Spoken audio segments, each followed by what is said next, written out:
আপনারা দেখছেন বিশ্ববঙ্গ চ্যানেল, মানুষের সাথে মানুষের কাছে। সঙ্গে থাকুন, দেখতে থাকুন বিশ্ববঙ্গ চ্যানেল। সাবস্ক্রাইব করতে অবশ্যই ভুলবেন না।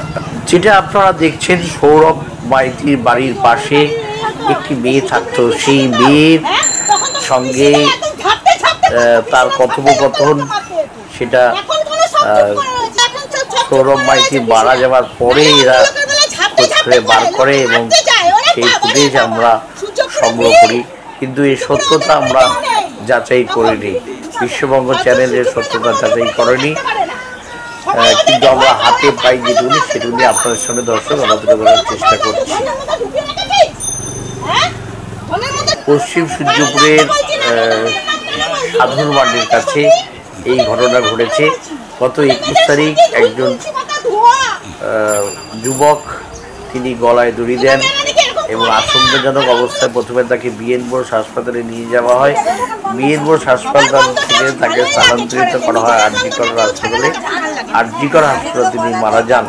মারা যাওয়ার পরেই বাড়ির লোক তদন্ত শুরু করে যে এরকম একটা ছেলে যে খেলাধুলা করতো সে হঠাৎ করে এরকম গলায় দড়ি দিল কেন, বা কেনই বা এরকম মৃত্যুর পথ বেছে নিল। তদন্ত সাপেক্ষে যারা দেখে আমরা শুনে নেবো সেখানকার মানুষের কথা। আমরা সব রিটার্ন চাই আমাদের। এটা কে বললো আপনাদের? আমরা সব আমরা জানি যে পেয়েছি, আমরা সব ফোনের মধ্যে পেয়েছি, ফোনের মধ্যে আমরা সব পেয়েছি। আমার নাম টুলু দাস, আমি ওর পিসি হই। এমনকি সোনার ওখানে পয়লা বৈশাখে লোকের বেলা খুব লাগে না, লোকের বেলা কি হয়েছিল? ছিল আমরা প্রথমে কিছু জানতাম না, কোনো কিছু জানতাম না। হঠাৎ দিন 21 তারিখ শুক্রবার 12:30 নাগাদ খবর আসলো বাড়িতে এই ছেলে এরকম গলায় দড়ি দিয়েছে। তা আমার বাড়িতে খবর ছুটে ছুটে আমি যাই, ছুটে গিয়ে হঠাৎ আমি দেখি এরকম অবস্থা। ছেলেকে তাড়াহুড়ো করে বীরেন্দ্র হাসপাতালে নিয়ে যায়। সেখানে অক্সিজেন দেওয়ার পরে ওরা যা যা করলো তারপরে আরজিকর ট্রান্সফার করলো। আরজিকরে নিয়ে যায় ভর্তি করা হলো। ভর্তি করা বলে ছিল শুক্রবার 21 তারিখ ভর্তি করলাম। 22 তারিখ 23 তারিখ খুব ভালোই ছিল, ছেলে মোটামুটি টাকার ছিল, রিপোর্টও সব ভালো এসেছিলো। কোথায় ভর্তি ছিল? কোথায়? আরজিকরে। তারপরে 24 তারিখ থেকে শরীরটা খারাপ একটু।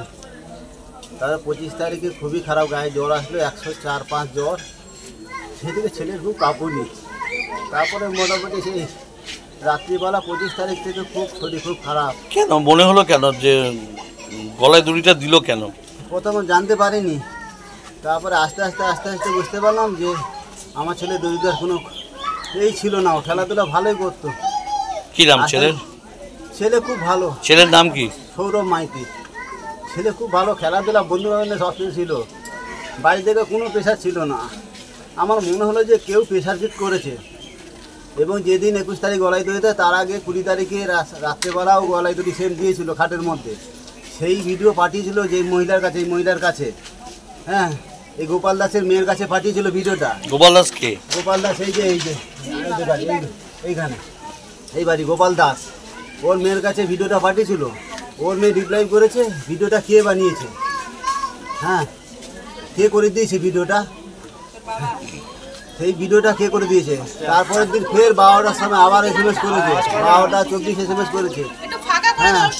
সেই করে তারপরে আবার এইটা বেছে নিয়েছে পর। তারপরে সেই জানতে পারলাম পরে যে এরকম এই মেয়েটাই সব এরকম করে মেয়েটা, হ্যাঁ। তারপরে তো জিনিসপত্র কী নিয়েছে না করে জানি না, হ্যাঁ, কখন কী নিয়েছে জানি না, সেও বলতে পারবো না। আস্তে আস্তে জানলাম ফোনের আমি। তারপরে ফোনটা কালকে খুলেছি, ফোনটা খুলে দেখি কল লিস্ট বার করতো, সব কিছু বার করতো। আপনার কি মনে হয় যে আপনার ছেলের সঙ্গে ওনার কোনো সম্পর্ক ছিল? আগে আমি জানি না, কিন্তু ফোনের ডিটেলস বলছে যে ওর সঙ্গে সম্পর্ক আছে। ফোনের ডিটেলস বলছে। কী করে বুঝলেন? এই ফোনে কল লিস্ট বার করেছি, সব ডিটেলস দেখেছি, ওর SMS দেখেছি, ফটো পাঠিয়েছে, সব আগের দিনও পাঠিয়েছে, হ্যাঁ। তা সেই ডিটেলস দেখে তখনই আমি বলছি যে এই যে সব বার করে দিয়েছি কাগজপত্র, সব ডিটেলস। আপনারা কি মনে করছেন যে ওর সঙ্গে কোনো রকম মানে তর্কাতর্কি বা ইয়েতের জন্যই ওই পথ বেছে নিয়েছে? হ্যাঁ হ্যাঁ হ্যাঁ হ্যাঁ, ওর সঙ্গে আমার ছেলের সঙ্গে নাকি সম্পর্ক ছিল। এখন নাকি ওকে ছেড়ে দিয়ে আবার একটা কোনটা ধরেছে, আবার একটা ছেলে ধরেছে, সেই নিয়ে নাকি বিরোধ চলছে। মানে ব্রেকআপ হয়ে যাওয়াতেই ওর এই বেছে নিয়েছে পথ। হ্যাঁ, এই পথ। আপনার নাম? আমার নাম শশাঙ্ক মাইতি। সৌরভ কেন এই পথ বেছে নিল কি মনে হয় আপনার? এখন আমি তো কিছু জানি না, ছেলে এখন কি কেন এই পথ বাঁচলো, কিসের জন্য বাঁচলো আমি তো জানি না। এখন জানতে পেরেছি ফোনের মাধ্যমে যে রানীকে ভালোবাসতো, সেই কারণে এটা করেছে। মেয়েটার নাম কি? রানী, ভালো নাম স্নেহাসী দাস। এখন আমি তো সেটা চাই না, আমি ওকে খুবই ভালোবাসতাম ছোটোর থেকে, কিন্তু ও যে এই কাজটা করবে এখন জানি না। এখন অন্য একটা ছেলেকে ভালোবেসেছে, তাই আমার ছেলেকে এরকম করে দিল। এটা তো আমি চাইনি। ও যদি সত্যিকারে ভালোবাসতো আমাকে বলতো, আমি নিয়ে যেতাম বাড়িতে। ও এটা কেন করলো আমার সাথে? আমার সেটাই দাবি, আমার আর কিছু দাবি নেই। আপনার কি মনে হয়, আপনারা আগে জানতেন না? না, আমরা জানতাম না। আমরা জানলে তো আমার ছেলেকে কি আমি করতাম। আপনার বাড়ি কত দূর এখান থেকে? আমার বাড়ি এই সামনে, কাছাকাছি। ওরা যেত সবাই। আমার বাড়িতে জল আনতে যেত রোজ, ওর মা আমার বাড়িতে জল আনতে যেত রোজ। না আগে কি ছোটবেলায় কি আমার খাওয়া দাওয়া করেছে, চান করেছে আমার বাড়িতে। পাগুলো কেটে কেটে যখন পাঠিয়েছিল, সব তখন খাইগুলো মেসেজে কেটে কেটে ওর ফোনে 20-25 বার এসএমএস পাঠিয়েছে। মেয়ে তো আমাকে বলতে পারতো, মেয়ে তো আমাকে বলতে পারতো যে কাকি পুটকু আমার সাথে আগের দিন এরকম যখন করছে, ভিডিওটা সৌরভ করে তুমি পাঠিয়েছে। কিছু করো। ও তাও পাঠায়নি, গলায় দড়ি নিয়েছে সেই ছবিও পাঠিয়েছে, বলেছে কাকে দিয়ে করেছে। ফোনে এইসব এসএমএসে আমরা পড়েছি। এইসব জানার পর আমরা এসছি। কেন করলো ওর কাছে আমি জানবো উত্তরটা। কি চান আপনারা? আমি চাই আমার ছেলে যেগুলো চলে গেছে ওকেও চলে যেতে হবে, ওর শাস্তি শাস্তি হবে। চাই। কেন ও এই ভুলটা কেন করলো? আজকে আমার ছেলের করেছে, কালকে তো অন্য ছেলেরও করতে পারে। আমি মা হয়ে আর অন্য ছেলে তো খেতে চাইতে পারি না। আমার এটাই শাস্তি চাই। আমি কেন করলো এটা আমার সাথে? ওকে আমি ভালোই বেসেছিলাম, নিজের মেয়ের থেকেও বেশি ভালোবেসেছিলাম। খাওয়া দাওয়া উঠা আপনার নাম? বসা সব আমার নাম কাঞ্চন মাইতি। আপনি আমি জানি, আমি তো অন্য জায়গায় কাজ করি, আমি তো বাড়ি থাকি না। আমার হাজবেন্ডও বাড়ি ছিল না। হঠাৎ করে ফোন যায় যে আমার ছেলে এরকম গলায় দড়ি দিয়েছে। কিসের জন্য, কি কারণে সেটা জানি না, বলতে পারবো না। আপনি কি হন ছেলে? আমি ওর কাকি হই, ঠিক আছে। তারপরে সেই ছেলেকে নিয়ে গেল বীরেন বসে থেকে আরজি কলে ট্রান্সফার করলো। আমরা আরজি কলে গেলাম, ওখান থেকে গিয়ে দেখি আমার ছেলে মানে অবস্থা বহুত খারাপ। তারপরে ফোন পেয়ে আমরা জানতে পারলাম ফোনে এইসব রানীর মেসেজ গেছে। আগের দিন আমার ছেলে ভিডিও করেছে, তার আগে নাকি ছাদ থেকে ঝাঁপ দিতে চেয়েছিল 2টোর সময়, তখন মেসেজ করেছে। তখনও একবার গিয়ে বলেনি, আমাদের জানায়নি। যখন 20-25 বার আমার ছেলে থাই কেটে যখন মেসেজগুলো পাঠিয়েছে, তখনও বলেনি যে তোমার ছেলে এরকম করছে। একবার তো জানাতে পারতো। সব কিছু আমাদের বাড়িতে গিয়ে করছে, ওর মা করছে, ওর পিসিরা করছে, ও করছে, সব কিছু করছে। মানে শান করে জামা কাপড়টা ছাড়ছে মেয়ে ওখানে গিয়ে। তাহলে তখনও একবার গিয়ে বলতে পারতো যে কাকি তোমার ছেলে এরকম করছে, আমাকে পাঠাচ্ছে, কি আমাকে জ্বালাচ্ছে, আমার ছেলে বদমাইশিগিরি করছে। আমি মানছি তোমার মেয়ে ভালো, কিন্তু একবার তো বলতে পারতো।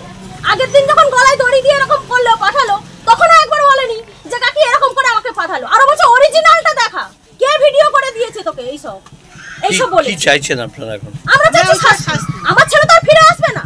ওই মেয়েটা এমন হোক যে যেন কোনো জায়গায় মুখ দেখাতে না পারে, আর কোনো জায়গায় এরকম কোনো কোলে মায়ের কোল যেন না শেষ করে দিতে পারে, খালি করে দিতে পারে। কোনো মা বাবা যেন আজকে না একটা ছেলের জন্য শেষ হয়ে যায়। ওর লাইফ যেন শেষ। আপনার নাম? টুটুন মাইতি।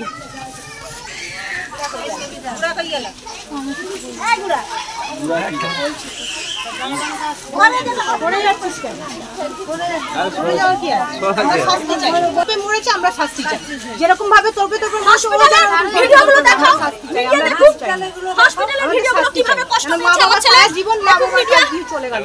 মা বাবা মিডিয়াকে দিতে দেখাও, পারবে জীবনে? ওর কাকা সব ভিডিওগুলো